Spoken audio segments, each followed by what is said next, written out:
Babylon ராஜா. நீ Babylon ராஜாவின் மேல் சொல்லும் வாக்கியமாவது, ஒடுக்கினவன் ஒளிந்து போனானே, பொன்னகிரி ஒளிந்து போயிற்றே. கர்த்தர் துஷ்டரின் தண்டாயுதத்தையும் அரசாண்டவர்களின் செங்கோலையும் முறித்து போட்டார். உக்கிரங்கொண்டு ஓயாத அடியாய் ஜனங்களை அடித்து கோபமாய் ஜாதிகளை அரசாண்டவன் தடுப்பார் இல்லாமல் துன்பப்படுத்தப்படுகிறான். பூமி முழுதும் இளைப்பாரி அமைந்திருக்கிறது, கம்பீரமாய் முழங்குகிறார்கள். தேவதாரு விருட்சங்களும் லீபனோனின் கேதுருக்களும் உன் நிமித்தம் சந்தோஷப்பட்டு, நீ விழுந்து கிடந்தது முதற்கொண்டு எங்களை வெட்டுவார் ஒருவரும் இல்லை என்று சொல்லுகிறது. கீழே இருக்கிற பாதாளம் உன் நிமித்தம் அதிர்ந்து உன் வருகைக்கு எதிர்கொண்டு பூமியில் அதிபதிகளாயிருந்து செத்த ராட்சதர் யாவரையும் உன் நிமித்தம் எழுப்பி ஜாதிகளுடைய எல்லா ராஜாக்களையும் அவர்களுடைய சிங்காசனங்களிலிருந்து எழுந்திருக்க பண்ணுகிறது. அவர்கள் எல்லாரும் உன்னை நோக்கி, நீயும் எங்களைப் போல பரட்சயமானாயோ, எங்களுக்கு சமானமானாயோ என்று சொல்லுவார்கள். உன் ஆடம்பரமும் உன் வாத்தியங்களின் முழக்கமும் பாதாளத்தில் தள்ளுண்டு போயிற்று. புழுக்களே உன் படுக்கை, பூச்சிகளே உன் போர்வை. அதிகாலையின் மகனாகிய விடிவெள்ளியே, நீ வானத்திலிருந்து விழுந்தாயே. ஜாதிகளை ஈனப்படுத்தினவனே, நீ தரையிலே விழ வெட்டப்பட்டாயே. நான் வானத்துக்கு ஏறுவேன், தேவனுடைய நட்சத்திரங்களுக்கு மேலாக என் சிங்காசனத்தை உயர்த்துவேன். வடபுறங்களில் உள்ள ஆராதனை கூட்டத்தின் பர்வதத்திலே வீற்றிருப்பேன் என்றும், நான் மேகங்களுக்கு மேலாக உன்னதங்களில் ஏறுவேன், உன்னதமானவருக்கு ஒப்பாவேன் என்றும் நீ உன் இருதயத்தில் சொன்னாயே. ஆனாலும் நீ அகாலமான பாதாளத்திலே தள்ளுண்டு போனாய். உன்னை காண்கிறவர்கள் உன்னை உற்று பார்த்து உன்னை குறித்து சிந்தித்து, இவன்தானா பூமியை தத்தளிக்கவும் ராஜ்யங்களை அதிரவும் செய்து உலகத்தை வனாந்தரமாக்கி அதன் நகரங்களை அழித்து சிறைப்பட்டவர்களை தங்கள் வீடுகளுக்கு போக விடாமல் இருந்தவன் என்பார்கள். ஜாதிகளுடைய சகல ராஜாக்களும் அவரவர் தங்கள் அறையிலே மகிமையோட கிடத்தப்பட்டிருக்கிறார்கள். நீயோ அழுகிப்போன கிளையைப் போலவும் பட்டய குத்தால் கொலையுண்டவர்களின் உடுப்பைப் போலவும் ஒரு குழியின் கற்களுக்குள்ளே கிடக்கிறவர்களைப் போலவும் காலால் மிதிக்கப்பட்ட பிணத்தைப் போலவும் உன் கல்லறைக்கு புறம்பாய் எரிந்து விடப்பட்டாய். நீ அவர்களோட அடக்கம் பண்ணப்படுவதில்லை. நீ உன் தேசத்தை கடுத்து உன் ஜனத்தை கொன்று போட்டாய். தீமை செய்கிறவர்களுடைய சந்ததி ஒருபோதும் பேர் பெறுவதில்லை. பாபிலோன் தேசத்து ராஜாக்கள் எல்லோருமே கர்த்தருடைய ஜனத்தை ஒடுக்கினார்கள். பாபிலோன் தேசத்தின் எல்லை விஸ்தாரமாய் பரவி இருந்தது. பாபிலோனின் ராஜாக்கள் எல்லோருமே தங்கள் இருதயத்தில் ஆணவத்தோடும் பெருமையோடும் இருந்தார்கள். சர்வ வல்லமையுள்ள தேவனோடு தங்களை ஒப்பிட்டுக் கொண்டார்கள். ராஜாக்களில் பலர் தங்களை தேவனை விட உயர்வான ஸ்தலத்திலே உயர்த்தினார்கள். இருதயத்தில் பெருமை உள்ளவர்களுக்கு கர்த்தர் எதிர்த்து நிற்கிறார், அகந்தை உள்ளவர்களை தாழ்த்துகிறார். பாபிலோன் தேசத்து கடைசி ராஜாவாகிய பெல்ஷாத்சார் கொலை செய்யப்படுகிறான். பாபிலோன் தேசத்து ராஜா வெகுவாய் தாழ்த்தப்படுகிறான். அவன் தன்னை எல்லோருக்கும் மேலாக உயர்த்தினான், தன்னை கர்த்தரை விடவும் உயர்த்தினான். அவனுடைய வாழ்க்கை வரலாறு மிகவும் பரிதாபமாய் முடிகிறது. அவனுடைய முடிவு அலங்கோலமாய் இருக்கிறது. கர்த்தருடைய ஜனங்களை ஒடுக்கினவன் ஒளிந்து போனான். பாபிலோன் தேசத்து ராஜாக்களுக்கு வரும் அழிவை பற்றி எசேக்கியேல் தீர்க்க தரிசனமாக சொல்லி இருக்கிறார். அவர்கள் பட்டயத்தால் வெட்டுண்டு விழுவார்கள். ஜீவனுள்ளவருடைய தேசத்திலே பராக்கிரமசாலிகளுக்கு கெடி உண்டாக்குகிறவர்களாய் இருந்தும் அவர்கள் விருத்த சேதனம் இல்லாதவர்களாய் விழுந்து தங்கள் யுத்த ஆயுதங்களோடு பாதாளத்தில் இறங்கின பராக்கிரமசாலிகளோடு இவர்கள் கிடப்பதில்லை. அவர்கள் தங்கள் பட்டயங்களை தங்கள் தலைகளின் கீழ் வைத்தார்கள். ஆனாலும் அவர்களுடைய அக்கிரமம் தங்கள் எலும்புகளின் மேல் இருக்கும். எசேக்கியா 32:27. பாபிலோன் தேசம் ஒரு காலத்தில் செல்வ செழிப்போடு சிறந்து விளங்கிற்று. அவர்கள் செல்வ அதிகாரம் உள்ளவர்களாய் இருந்தார்கள். எல்லா தேசத்தாரையும் ஒடுக்கினார்கள். பாபிலோன் நகரத்திற்கு பொன்னகரி என்னும் பெயரும் உண்டாயிற்று. பாபிலோன் தேசத்து ராஜாக்களிடம் ஏராளமான பொக்கிஷங்கள் இருந்தது. தங்களுடைய பொக்கிஷத்தினாலும் அதிகாரத்தினாலும் அவர்கள் ஜாதிகளை கோபமாய் அரசாண்டார்கள். மற்ற ஜாதியாரை தங்களுடைய பெருமையினால் ஈனப்படுத்தினார்கள். அவர்களை எதிர்க்க ஒருவராலும் முடியவில்லை. அவர்களை தடுப்பார் ஒருவரும் இல்லாதபடியினால் அவர்கள் தங்கள் இஷ்டம் போல மற்ற தேசத்தாரை துன்பப்படுத்துகிறார்கள். எல்லா தேசத்தாரும் பாபிலோன் தேசத்தாரை நினைத்து பயப்படுகிறார்கள். அவர்களுக்கு பயந்து ஓடி ஒளிந்து கொள்கிறார்கள். ஆனாலும் பாபிலோன் தேசத்தார் அவர்களை விட்டுவிடவில்லை. அவர்களை தேடி கண்டுபிடித்து உக்கிரம் கொண்டு ஓயாத அடியாய் அடிக்கிறார்கள். பூமி முழுவதும் பாபிலோனுக்கு விரோதமாய் பேசாமல் அமைதலாய் இருக்கிறது. பாபிலோன் தேசத்தாரோ கம்பீரமாய் முழங்குகிறார்கள். பாபிலோனின் ராஜாக்கள் பூமியை தத்தளிக்க பண்ணுகிறார்கள். ராஜ்யங்களை அதிரச் செய்கிறார்கள். பாபிலோனை பற்றிய பயம் எல்லா தேசத்தார் மீதும் வந்திருக்கிறது. பாபிலோன் தேசத்து ராஜாவுக்கு மிகுந்த செல்வாக்கும் அதிகாரமும் இருந்தது.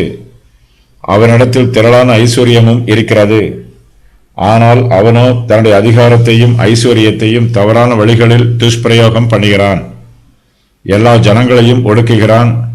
அவன் துஷ்டரின் தண்டாயுதமாக இருக்கிறான். கொடூரமான செங்கோலை பிடித்திருக்கிறான். ஜனங்களை அடிக்கிறான். பாபிலோன் ராஜாவினிடத்தில் நீதி இல்லை. தப்பு செய்தவர்களை திருத்த வேண்டும் என்னும் ஆர்வமும் இல்லை. ஜனங்களை திருத்துவதற்காக அடிக்காமல் தன்னுடைய உக்கிர கோபத்தினால் அவர்களை ஓயாத அடியால் அடிக்கிறான். பாபிலோன் ராஜாவின் ஆளுகையில் நீதி இல்லை. அவன் கோபமாய் ஜாதிகளை அரசாளுகிறான். தன்னுடைய தேசத்தை சுற்றிலும் இருக்கிற எல்லா தேசங்களுக்கும் பாபிலோன் தேசத்து ராஜாவே ராஜாவாய் இருக்கிறான். இவனை ஆளுகை செய்வதற்கு வேறு எந்த ஒரு ராஜாவும் எந்த தேசத்திலும் இல்லை. இதனால் இவன் தன் இஷ்டம் போல செயல்படுகிறான். உலகத்தை வனாந்தரமாக்குகிறான். அதன் நகரங்களை அழித்து போடுகிறான். பாபிலோன் தேசத்தில் ஏராளமான ஜனங்கள் சிறைப்பிடிக்கப்பட்டிருக்கிறார்கள். ஆனால் ராஜாவோ சிறைப்பட்டவர்களை விடுவிக்க மனமில்லாதிருக்கிறான். சிறைப்பட்டவர்களை தங்கள் வீடுகளுக்கு போக ஒட்டாமல் இருக்கிறான்.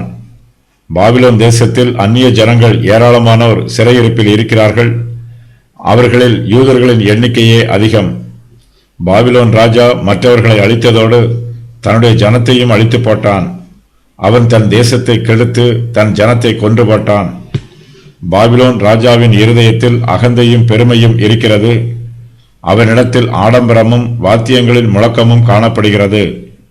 அவனுடைய பெருமையே அவனுடைய அழிவுக்கு காரணமாயிற்று. பாபிலோன் ராஜா மனப்பெருமையோடு தன் இருதயத்தில் இவ்வாறு சொல்லிக் கொள்கிறான்: நான் வானத்துக்கு ஏறுவேன், தேவனுடைய நட்சத்திரங்களுக்கு மேலாக என் சிங்காசனத்தை உயர்த்துவேன், வடபுறங்களில் உள்ள ஆராதனை கூட்டத்தின் பர்வதத்தில் வீற்றிருப்பேன் என்றும், நான் மேகங்களுக்கு மேலாக உன்னதங்களில் ஏறுவேன், உன்னதமானவருக்கு ஒப்பாவேன். ஏசாயா 14:13-14. லூசிபரும் பாபிலோன் ராஜாவைப் போலவே தன் இருதயத்தில் நான் வானத்துக்கு ஏறுவேன் என்று சொன்னான். பாபிலோன் ராஜா தனக்குத்தானே பேசிக்கொள்கிறான். தன்னைத்தானே உயர்த்து கொண்டு தன்னைத்தானே புகழுகிறான். மற்ற தேசத்து ராஜாக்களை விட பாபிலோன் ராஜா உயர்ந்திருக்கிறான். ஆனாலும் அவனும் ஒரு சாதாரண மனுஷன்தான். ஒரு தரம் பிறப்பதும் ஒரு தரம் மரிப்பதும் எல்லோருக்கும் நியமிக்கப்பட்டிருப்பது போலவே பாபிலோன் ராஜாவுக்கும் நியமிக்கப்பட்டிருக்கிறது. ஆனால் அவனோ தேவனுடைய நட்சத்திரங்களுக்கு மேலாக தன்னுடைய சிங்காசனத்தை உயர்த்துவேன் என்று சொல்லுகிறான். பாபிலோன் ராஜா எருசலேம் தேவாலயத்தில் உள்ள பனிமுட்டுக்களை தன்னுடைய தேசத்திற்கு கொண்டு வந்து அவற்றை தீட்டுப்படுத்தினான். பெல்ஷாத்சார் என்னும் ராஜா தன் பிரபுக்களில் 1000 பேருக்கு ஒரு பெரிய விருந்து செய்து அந்த 1000 பேருக்கு முன்பாக திராட்சரசம் குடித்தான். பெல்ஷாத்சார் திராட்சரசத்தை ருசித்துக் கொண்டிருக்கையில் அவன் தன் தகப்பனாகிய நேபுகாத் நேச்சார் எருசலேம் தேவாலயத்தில் இருந்து கொண்டு வந்த பொன் வெள்ளி பாத்திரங்களில் ராஜாவாகிய தானும் தன் பிரபுக்களும் தன் மனைவிகளும் தன் வைப்பாட்டிகளும் குடிக்கிறதற்காக அவைகளை கொண்டு வரும்படி கட்டளையிட்டான். தானியேல் 5:1-2. பாபிலோன் ராஜா தன் இருதயத்தில் பெருமையோடு தேவனுடைய நட்சத்திரங்களுக்கு மேலாக என் சிங்காசனத்தை உயர்த்துவேன் என்றும், வடபுறங்களில் உள்ள ஆராதனை கூட்டத்தின் பர்வதத்திலே வீற்றிருப்பேன் என்றும் பெருமையோடு சொல்லுகிறான். இந்த பர்வதம் சீயோன் பர்வதத்தை குறிக்கிற வார்த்தை. வட திசையில் உள்ள சீயோன் பர்வதம் வடிப்பமான ஸ்தானமும் சர்வ பூமியின் மகிழ்ச்சியுமாய் இருக்கிறது. அதுவே மகாராஜாவின் நகரம். சங்கீதம் 48:2. கர்த்தர் பெல்ஷாத்சாரை அடித்த காலத்தில் அவன் எருசலேமுக்கு விரோதமாய் யுத்தம் பண்ண போயிருக்கலாம். எருசலேமில் தேவாலயம் சீயோன் பர்வதத்தின் மேல் கட்டப்பட்டிருப்பதை பார்த்திருக்கலாம். பெல்ஷாத்சாரும் அதை பார்த்து தன் இருதயத்தில், நான் வானத்திற்கு ஏறுவேன், தேவனுடைய நட்சத்திரங்களுக்கு மேலாக என் சிங்காசனத்தை உயர்த்துவேன், ஆராதனை கூட்டத்தின் பர்வதத்திலே வீற்றிருப்பேன் என்று பெருமையோடு சொல்லியிருக்கலாம். பெல்ஷாத்சார் சர்வ வல்லமையுள்ள கர்த்தரோடு தன்னை ஒப்பிடுகிறான். நான் வானத்திற்கு ஏறுவேன் என்று தன்னை பற்றி பெருமையாக பேசுகிறான். உன்னதமானவருக்கு ஒப்பாவேன் என்றும் தன் இருதயத்தில் சொல்லுகிறான். உன்னதமான தேவனால் மாத்திரமே வானங்களுக்கு மேலாக உன்னதத்தில் ஏற முடியும். ஆனால் பெல்ஷாத்சார் ராஜாவோ தன்னாலும் அங்கு ஏற முடியும் என்று பெருமையாய் நினைக்கிறான். அசீரியா சாம்ராஜ்யத்தில் ராஜாக்களுக்கு நட்சத்திரங்களின் பெயர்களை கொடுப்பது வழக்கம்.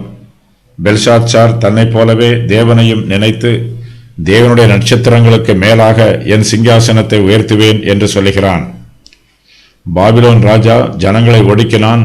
ஒடுக்கினவன் ஒளிந்து போவான். அவனுடைய நகரம் பொன் நகரியாய் இருக்கிறது, அதுவும் ஒளிந்து போகும். அவனுடைய ஐஸ்வர்யமும் அதிகாரமும் முறிந்து போகும். மனுஷர் பாவம் செய்வதை நிறுத்தவில்லை என்றால் கர்த்தர் அதை நிறுத்தி போடுவார். மனுஷர் தங்கள் ஐஸ்வர்யத்தினாலும் பலத்தினாலும் தொடர்ந்து பாவம் செய்தால் அவர்களுடைய ஐஸ்வர்யத்தையும் பலத்தையும் ஒழித்து போடுவார். கர்த்தர் நீதியுள்ளவர். அவர் துன்மார்க்கமாய் ஆளுகை செய்கிற ராஜாக்களின் செங்கோலை முறித்து போடுவார். பாபிலோன் ராஜா உக்கிரம் கொண்டு ஜனங்களை ஓயாத அடியாய் அடிக்கிறான். ஜாதிகளை கோபமாய் அரசாளுகிறான். அவனை தடுப்பவர் ஒருவரும் இல்லாமல் ஜனங்களை துன்பப்படுத்துகிறான். அப்படிப்பட்ட துன்மார்க்கனை கர்த்தர் அடிப்பார். சரித்திரத்தில் ஏராளமான ராஜாக்கள் சர்வாதிகாரிகளாக ஆட்சி செய்திருக்கிறார்கள். ஜனங்களை கொடுமையாய் துன்பப்படுத்தி இருக்கிறார்கள். அவர்களுடைய முடிவு மிகவும் பரிதாபமாய் முடிந்து போயிருக்கிறது.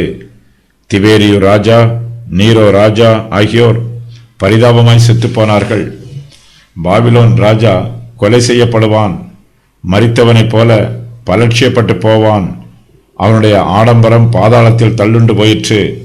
அவனுடைய ஐஸ்வர்யமும் ஆடம்பரமும் மேன்மையும் மகிமையும் அவனோடு கூட அழிந்து போயிற்று. பாபிலோன் ராஜா மலர் படுக்கையில் படுப்பது வழக்கம். ஆனால் இப்போதோ அவனுக்கு புழுக்களே அவனுடைய படுக்கை ஆயிற்று, பூச்சிகளே அவனுக்கு போர்வை ஆயிற்று. அவன் தன்னைத்தானே உயர்த்தி தேவனுக்கு ஒப்பாக தன்னை நினைத்து கொண்டாலும் மற்ற மனுஷரைப் போல பாடுள்ளவனாகவே இருக்கிறான். ஜனங்களுடைய சகல ராஜாக்களும் தங்கள் மகிமையில் இருப்பார்கள். அவர்கள் ஒவ்வொருவருக்கும் தனித்தனியாக கல்லறைகள் இருக்கும். ஆனால் பாபிலோன் ராஜாவுக்கு கல்லறை இருக்காது. அவன் மரித்து போன பின்பு அவனுடைய சரீரம் வெளியிலே தூக்கி எறியப்படும். அவனுடைய பிணம் காலால் மிதிக்கப்படும். அது கல்லறைக்கு புறம்பாய் எரிந்து போடப்படும். அவன் அழுகிப்போன கிளையைப் போல் இருப்பான். அந்த கிளையும் விஷமுள்ள கிளையைப் போல் இருக்கும். விஷ செடியை யாரும் தொடமாட்டார்கள். அவனுடைய சரீரம் குழியின் கற்களுக்கு உள்ளே கிடக்கும்.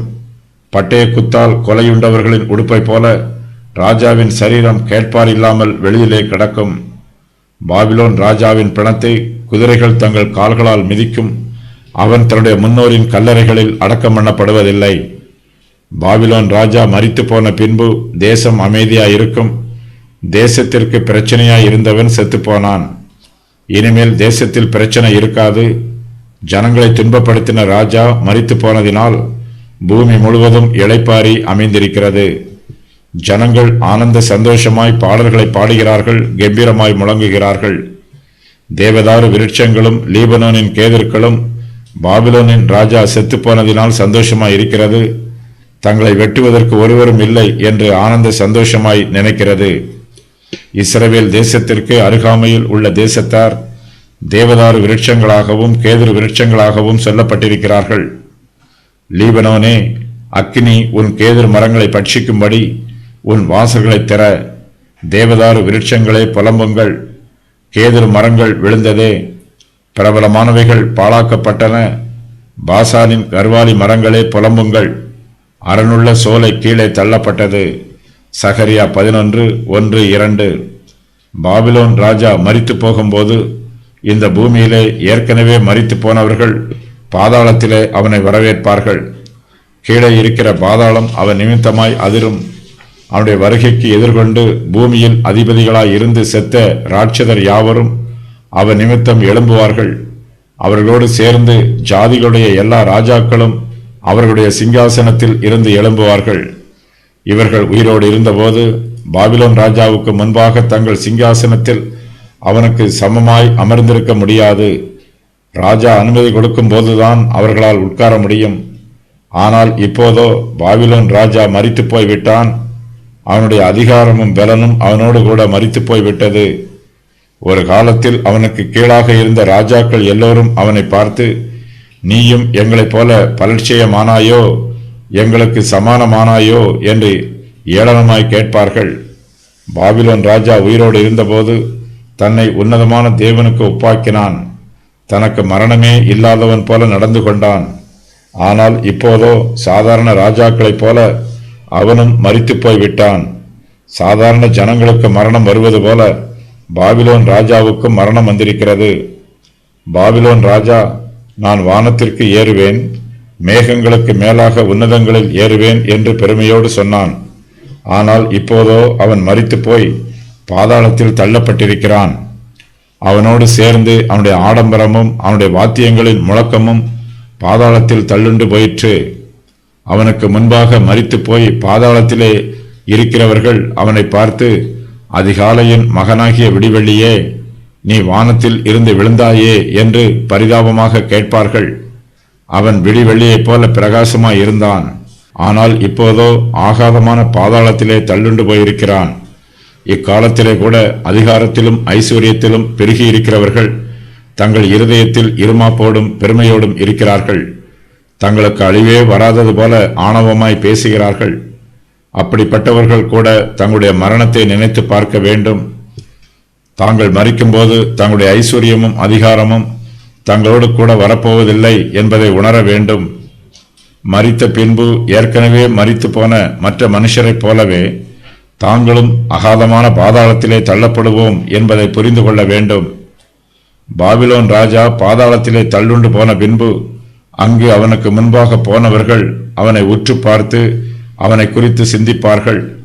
இவன்தானா பூமியை தத்தளிக்கவும் ராஜ்யங்களை அதிரவும் செய்து உலகத்தை வனாந்தரமாக்கி அதன் நகரங்களை அழித்து சிறைப்பட்டவர்களை தங்கள் வீடுகளுக்கு போக விடாமல் இருந்தவன் என்பார்கள்.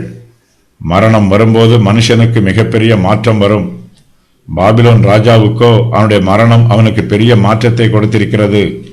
மரிப்பதற்கு முன்பாக அவன், நான் வானத்திற்கு ஏறுவேன், தேவனுடைய நட்சத்திரங்களுக்கு மேலாக என் சிங்காசனத்தை உயர்த்துவேன், ஆராதனை கூட்டத்தின் பர்வதத்திலே வைத்திருப்பேன், உன்னதமானவருக்கு ஒப்பாவேன் என்று தன் இருதயத்தில் சொல்லிக் கொண்டிருந்தான். இருதயத்தில் பெருமையோடு இருந்த பாபிலோன் ராஜாவுக்கு மரணம் வந்திருக்கிறது. பாபிலோன் ராஜா உயிரோடு இருந்தபோது பொன் நகரியில் பொன் சிங்காசனத்தில் வீற்றிருந்தான். மரித்த பின்போ அவன் ஆகாதமான பாதாளத்திலே தள்ளுண்டு போனான். இப்போது அவனால் பேச முடியவில்லை. பாதாளத்தில் இருக்கிறவர்கள் அவனை ஏளனமாய் பார்த்து தூஷண வார்த்தைகளை சொல்லுகிறார்கள். ராஜ்யங்களை அதிரச் செய்த பாபிலோன் ராஜா இப்போது பாதாளத்தில் அதிர்ந்து போய் கிடக்கிறான். பூமியை தத்தளிக்க பண்ணினவன் இப்போது பாதாளத்தில் தத்தளித்துக் கொண்டிருக்கிறான். நீங்கள் தேவர்கள் என்றும் நீங்கள் எல்லாரும் உன்னதமானவரின் மக்கள் என்றும் நான் சொல்லியிருந்தேன். ஆனாலும் நீங்கள் மனுஷரைப் போல செத்து லோக பிரபுக்களில் ஒருவனைப் போல விழுந்து போவீர்கள். சங்கீதம் 82:6-7. பாபிலோன் ராஜாவுக்கு இப்படிப்பட்ட சீரழிவு வரும் என்று யாரும் நினைத்து கூட பார்க்கவில்லை. யாரும் நினையாத வேளையில் அவனுக்கு மரணம் வந்தது. ஜாதிகளுடைய சகல ராஜாக்களும் அவரவர் தங்கள் கல்லறையிலே மகிமையோடு அடக்கம் பண்ணப்பட்டிருக்கிறார்கள். ஆனால் பாபிலோன் ராஜாவின் சரீரத்தை அடக்கம் பண்ணுவதற்கு ஒரு நல்ல கல்லறை கூட கிடைக்கவில்லை. அவனுடைய சரீரம் கல்லறைக்கு புறம்பாய் எரிந்து போடப்பட்டது. அவருடைய சரீரம் காலால் மிதிக்கப்பட்ட பிணத்தை போல வீதியிலே கிடைக்கிறது. ஜாதிகளை ஈனப்படுத்தின பாபிலோன் ராஜா இப்போது வெட்டப்பட்டு தரையிலே விழுந்து கிடக்கிறான். ஏசாயா தீர்க்கதரிசி பாபிலோன் ராஜாவுடைய முடிவு எப்படி இருக்கும் என்பதை தீர்க்க தரிசனமாய் சொல்லுகிறார். அவனுடைய ஜீவியத்தில் இருந்து நாம் கற்றுக்கொள்ள வேண்டிய நல்ல உபதேசத்தையும் நமக்கு சொல்லுகிறார். தீமை செய்கிறவர்களுடைய சந்ததி ஒருபோதும் பேர் பெறுவதில்லை. பாபிலோன் தேசத்தின் ராஜாக்கள் எல்லோருமே துன்மார்க்கராய் இருந்தார்கள். அவர்கள் எல்லோரும் தீமையை செய்தார்கள். ஆகையினால் கர்த்தருடைய சாபம் அவர்கள் மேல் வந்தது. பாவத்தின் சம்பளம் மரணம்.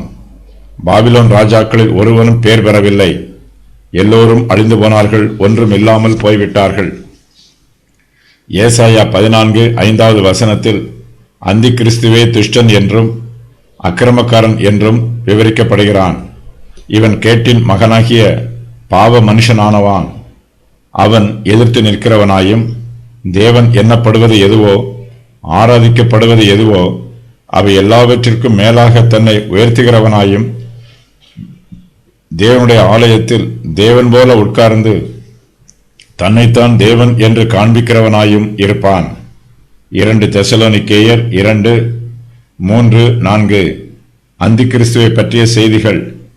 பாபிலோன் ராஜா துஷ்டன், அரசாண்டவர்களின் செங்கோல், ஜனங்களை அழித்தவன், ஜாதிகளை அரசாண்டவன், பரிசுத்தவான்களை துன்பப்படுத்தியவன், பூமியை தத்தளிக்க பண்ணியவன், ராஜ்யங்களை அதிர பண்ணியவன், உலகத்தை வனாந்தரமாக்கியவன், நகரங்களை அழித்தவன், சிறைப்பட்டவர்களை தங்கள் வீடுகளுக்கு போக விடாதிருந்தவன், தன் தேசத்தை கெடுத்து தன் ஜனத்தை கொன்று போட்டவன், அசீரியன், இஸ்ரவேலை ஒடுக்கியவன்.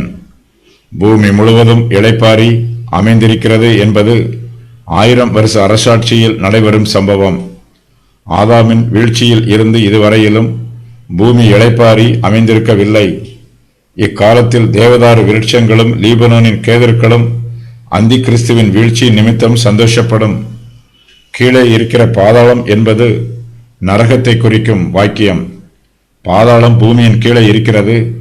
பாதாளம் பூமியின் தாழ்விடங்களில் இருக்கிறது. பாதாளம் பூமியின் இருதயத்தில் இருக்கிறது. சமுத்திரத்தின் ஆழத்தில் இருக்கிறது. தோண்ட முடியாத ஆழத்தில் இருக்கிறது. பாதாளத்தின் ஜீவன். பாதாளத்தில் உள்ள ஆத்துமாக்கள் உயிரோடும் உணர்வோடும் இருக்கும். பாதாளத்தில் இருக்கிறவர்கள் அங்கு வருகிறவர்களின் வருகைக்காக எதிர்கொண்டு காத்திருப்பார்கள். பூமியில் அதிபதிகளாயிருந்து செத்த ராட்சதர் யாவரும் பூமியில் இருந்து பாதாளத்திற்கு வருகிறவர்களின் நிமித்தம் எழும்புவார்கள். ஜாதிகளுடைய ராஜாக்களும் பூமியில் இருந்து பாதாளத்திற்கு வருகிறவர்களின் நிமித்தம் எழும்புவார்கள். ராஜாக்கள் அவர்களுடைய சிங்காசனங்களில் இருந்து பூமியில் இருந்து பாதாளத்திற்கு வருகிறவர்களின் நிமித்தம் எழும்புவார்கள். பாதாளத்தில் சம்பாஷணை நடைபெறும். பூமியில் பலமுள்ளவர்களாக இருந்தவர்கள் பாதாளத்தில் பலட்சியமாக இருப்பார்கள். பூமியில் இருந்த ஆடம்பரமும் வாத்தியங்களின் முழக்கமும் பாதாளத்தில் இராது. பாதாளத்தில் இருக்கிறவர்களுக்கு புழுக்களே படுக்கையாகவும் பூச்சிகளே போர்வையாகவும் இருக்கும். புழுக்களும் பூச்சிகளும் அங்கு உருவமாக கூறப்பட்டிருக்கிறது. மரித்தோரும் பாதாளத்தில் உணர்வுள்ளவர்களாக இருப்பார்கள். அதிகாலையின் மகனாகிய விடிவெள்ளி வானத்தில் இருந்து விழுந்தான். லூசிபர் ஏற்கனவே வானத்தில் இருந்து விழுந்தவன். அவன் மறுபடியும் வானத்திலிருந்து பாதாளத்திற்கு தள்ளப்படுவான். அப்போது தேவனுக்கு எதிரான எல்லா கலகங்களும் முடிவுக்கு வரும். ஏசாயா 14:12-15 வரை உள்ள வசனங்கள் சாத்தானை பற்றி கூறுகின்றன. லூசிபர் என்பது சாத்தானுடைய பெயர். சாத்தான் மட்டுமே வானத்தில் இருந்து கீழே விழுந்தவன். இவனும் இவனுடைய தூதரும் இனிமேல் வானத்தில் இருந்து பாதாளத்திற்கு தள்ளப்படுவார்கள். வேதாகமத்தில் இயேசு கிறிஸ்துவையும் தூதர்களையும் தவிர சாத்தான் மாத்திரமே விடிவெள்ளி என்று அழைக்கப்படுகிறான். லூசிபர் வானத்திற்கு ஏறி தன்னுடைய சிங்காசனத்தை கர்த்தருடைய சிங்காசனத்திற்கு மேலாக உயர்த்த நினைத்தவன். சாத்தான் வானத்தில் இருந்து அகாதமான பாதாளத்திலே தள்ளுண்டு போவான். லூசிபரை பற்றிய செய்திகள். வானத்தில் இருந்து விழுந்தான். தரையிலே விழ வெட்டப்பட்டான். ஜாதிகளை ஈனப்படுத்தினான். பிசாசானவன் ஜாதிகளை ஈனப்படுத்தினவன். ஜனங்களுடைய இருதயத்தில் கர்த்தரை பற்றிய நினைவை சாத்தான் விலக்கி விடுவான். இதன் பின்பு கர்த்தருக்கு எதிராக அவர்களை கலகம் பண்ணுமாறு வழிநடத்துவான். இது சாத்தானுக்கு மிகவும் எளிதாக இருக்கும்.